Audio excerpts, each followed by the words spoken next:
I don't want to get stoned. You will. On June 22nd, 1973, Terminal Island hit screens. The strong enslave the weak. The hours hang as heavy as their chains. It didn't cause much of a stir, and while reportedly it was profitable, it didn't seem to make a huge dent in the box office. Critical response was mixed. Roger Ebert gave it 1 star in a dismissive review that seemed to either ignore or completely miss the film's feminist themes, and in some ways I can see why he might have felt the need to be so dismissive. And I'll do to you what I did to my last cellmate when she leaned on me. I killed her. It's kind of a dumb film, based on a premise that's already straining credulity. Well, it's good. It's just fine. At that, its plot devolves into a battle between 2 groups that are dressed exactly alike, making it hard to follow the plot. I'm gonna use you for firewood, Teal. I guess I'm getting a little ahead of myself here. Let's dig into the plot. Model-turned-actress Ina Hartman stars as Carmen, a convicted murderer sent to the titular Terminal Island, where criminals convicted of first-degree murder are sent to spend the rest of their natural lives. Once there, she's taken in by a group overseen by the villainous Bobby, a fellow killer who's inexplicably both afraid of the dark and able to keep all those sexy, cold-blooded murderers in line. Crazy son of a bitch. Carmen doesn't take kindly to the group's rules, particularly the one that stipulates that all the women have to sexually service the men. And before you know it, there's a revolution happening, and the group splits into 2 warring factions. They got 1 gun. What does that mean? Among Carmen's allies is a young, barely recognizable Tom Selleck, who plays a doctor wrongfully accused of murder. Said murder a lot. Murder, murder, murder. Murder, murder, murder. There's a strong women in prison feel to this exploitation picture, though it notably doesn't feature a physical prison, nor is it an all-female cast. Nobody's gonna put me in no cage.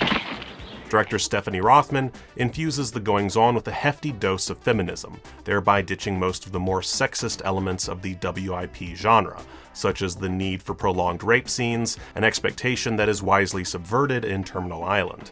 It becomes a film about social revolution in which the women learn to work together and turn their situation around, with just a bit of force.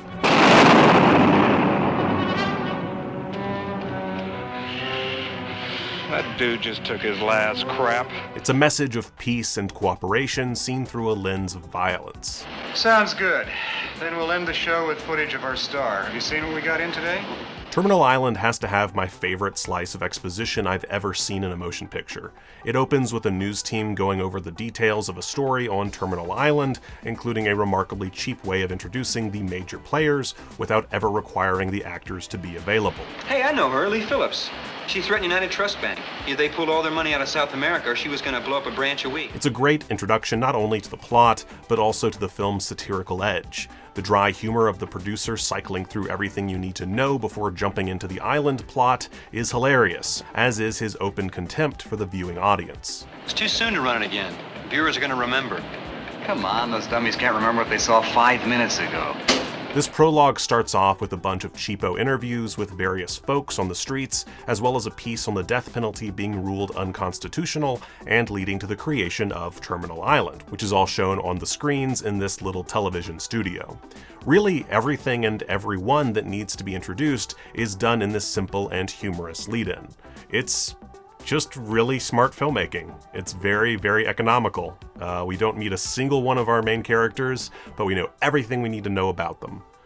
Circling back around though, I do have to point out one frustrating flaw, the costuming, which makes it borderline impossible to tell which side is which during the film's mostly lackluster fight scenes. I love a pair of jeans as much as the next guy, but the least the production could have done was have the villains, I don't know, wear red bandanas a la Tombstone or something. Instead, we get a few characters dressed slightly differently, like this fur shoulders guy, and a whole bunch of others made up to look more or less exactly the same.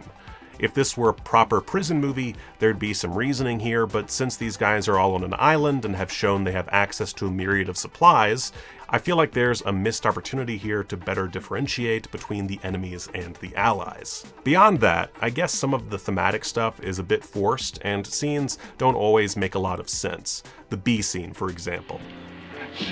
A little more to the left, huh? But that's really secondary to all the fun the audience is bound to have just watching this island uprising take place. There is also the question of Ina Harmon's role, which falls apart over time, but that's explained in the Blu-ray's extras. For those interested in seeing Terminal Island, you can find it on beautiful 4K UHD from the fine folks at Vinegar Syndrome. So let's quickly delve through that, shall we? For extras, this disc is not hard up for interviews. First, there's a 31-minute interview with writer and director Stephanie Rothman, which details her history with Roger Corman, her approach to the themes in Terminal Island, and the culture of the time. She also explains Ina Hartman disappearing for large chunks of the film, which is very satisfactory because I was thinking that. I was like, where the fuck did this broad go? And that is answered in the interview. Then there's a 27-minute interview with actors Marta Kristen and Sean Kinney, who played Lee and Bobby respectively. They delve through their careers. Kinney notably played the handicapped version of Captain Pike in Star Trek, and they talk filming conditions, working with Stephanie Rothman, and the movie's legacy. Ina Hartman gets her own 19-minute interview in which she also explains her career and time working on Terminal Island and provides additional context regarding her injury that led to her part being essentially taken over by the lovely Phyllis Davis. It's actually a bit more troubling from her perspective and suggests a great career may have been cut short by that injury. Finally, the notable extras are rounded out by a 30-minute featurette about Stephanie Rothman's career with film historian Dr. Alicia Kozma and author, journalist, and programmer Heidi Honeycutt, with a focus on Terminal Island. It's an interesting look at Rothman's career, which could have used a second pass in the edit, but overall is enjoyable to watch. You ready for World War III? Shoot, honey, I'm ready for anything. Overall, this disc is pretty solid, though I would have appreciated a commentary track. I always do. I love me a commentary track, and it seems unfortunate that such a major part of exploitation film history doesn't have one. Still, it's a beautifully restored piece, taken from the original camera negative, boosted by a healthy number of extras that delve into pretty much everything you might need to know regarding Terminal Island's production. It's perhaps disappointing, but very understandable that there's no Tom Selleck interview. No. I wouldn't go home if I could. Oh, also, look at the slipcover. This is the slipcover. This is the actual disc cover. You can see it comes with the Blu-ray and the UHD. Ooh la la. And on the other side, you get the other artwork. You see, you can switch out the artwork as you see fit. Ooh la la. Ooh la la. Physical media. Woo. I'm gonna fix your ass. Terminal Island is an entertaining little slice of sleaze that's perfect for an audience that's a little more queasy toward the more misogynistic leanings of the women in prison genre.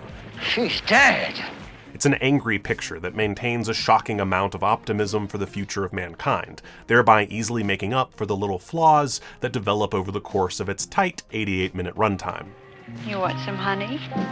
Come what? Honey. Hell of a banger theme song, too.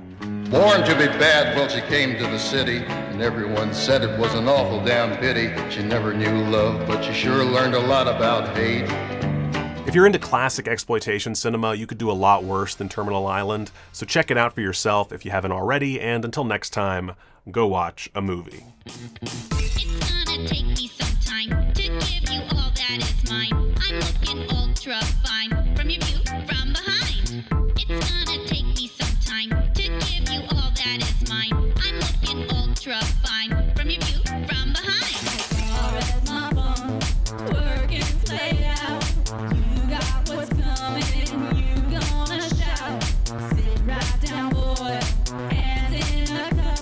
I'm gonna show you exactly what's up. Gonna give you that booty flavor. You're loving my booty flavor.